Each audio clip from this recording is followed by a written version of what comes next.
नमस्कार. आजचा दिवस म्हणजे महिलांच्या यशोगाथा गाण्याचा दिवस. यश मग ते कोणतेही असो, त्यातील महिलांचा सहभाग हा कोणत्या ना कोणत्या मार्गातून आढळून येतोच. महिलांचा स्वातंत्र्य लढ्यातील सहभाग असो, उंच गगनातील भरारी असो, महापुरुषांची जन्मदात्री म्हणून असो, की मग देशाच्या विकासासाठी झटणाऱ्या विभूतींना संस्कारातून घडविणारी प्रत्येक माता असो, महिलांचा प्रत्यक्ष व अप्रत्यक्ष सहभाग हा सर्वत्र जाणवतोच. आज या ठिकाणी प्रेरणा जिजाऊंची या एक पात्री नाटकातून राजमाता जिजाऊंनी त्यांचे सुपुत्र छत्रपती शिवाजी महाराज यांना स्वराज्याबाबतचे संस्कार जन्मापासून घालून देऊन महिलांचा देशाच्या बांधणीत मोलाचा कसा वाटा असू शकतो हे दाखवून दिले आहे.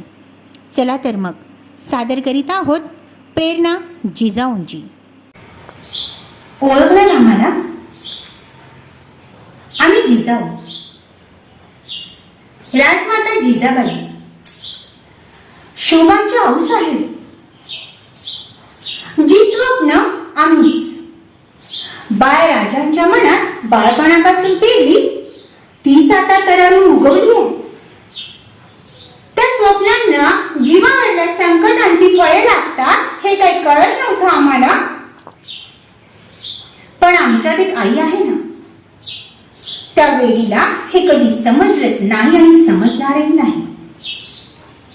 पण आम्हाला राग येतो त्या भोळ्या भावळ्या आंधळ्या आईचा, ज्या वेड्या काळजीच्या विळख्यातून कधी सुटतच नाही आणि सुटणारही नाही.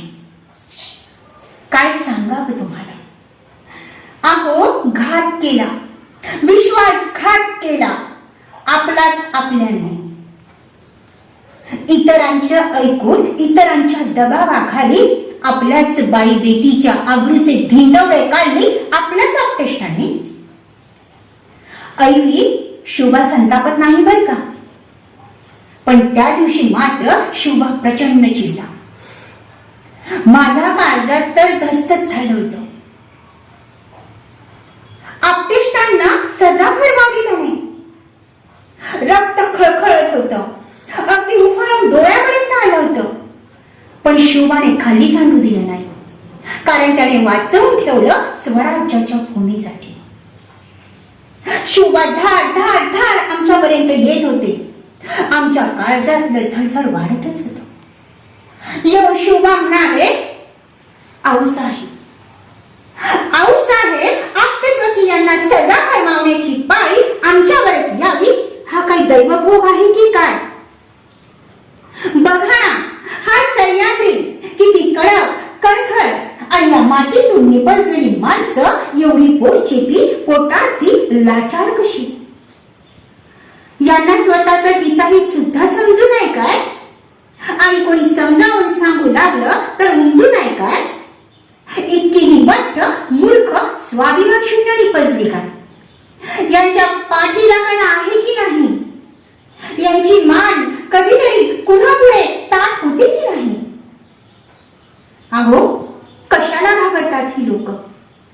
कशाची चाहूल लागली की यांच्या अंगाचा एवढा थरकाप होतो?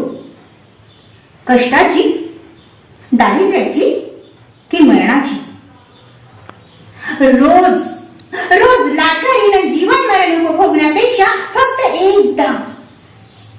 एकदा मरणावर मांड ठोकून उभं राहण्यास अवघ्या जीवनाची कृतार्थता आहे, अशी उर्मी यांना का येत नाही?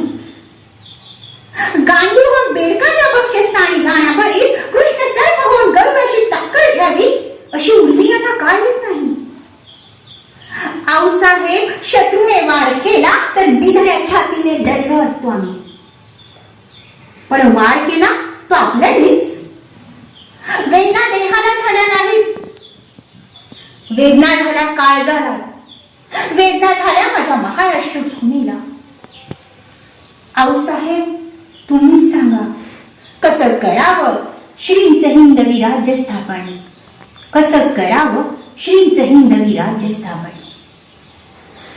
मग आम्ही शिवबांना म्हणालो, शिवबा, बाळराजे, प्रसूती वेदने वाचून एक आई एका मुलाला जन्माला घालू शकत नाही. तुम्ही तर श्रींची हिंदवी राज्य जन्माला घालायला निघालात. ते करणार आहे?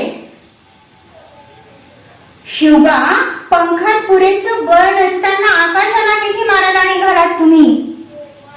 आणि ही मिठी मध्येच तुटली असती तर? शिवबा, तूच कोसळणार नव्हतास. कोसळलं असतं ही चिमुकलं महाराष्ट्र राज्य, कोसळली असती ही चिमुकली भूमी, आणि पसरला असता तो मिठ्ठ काळोख. पण आता आता मला कशाचीही चिंता नाही. शिवबा, शत्रू वाढतात पण मित्रही मिळतात. लक्षात ठेव बाळा, शत्रू वाढतात पण मित्रही मिळतात. शिवबा, तू होतास ना, तू होतास म्हणून तर राहिली मंदिरावरती कळस, दारापुढे फुलली तुळस. शिवबा, तू होतास म्हणून तर टिकून राहिले रे सुवासिनीचे कपाळ. आणि तूच करू शकतोस हिंदवी स्वराज्याची सकाळ, हिंदवी स्वराज्याची सकाळ. आणि काय, शोभांमध्ये तर जणू काही ऊर्जाच संचारली. झाड भवानी मातेच्या मंदिराकडे निघाले आणि मोठे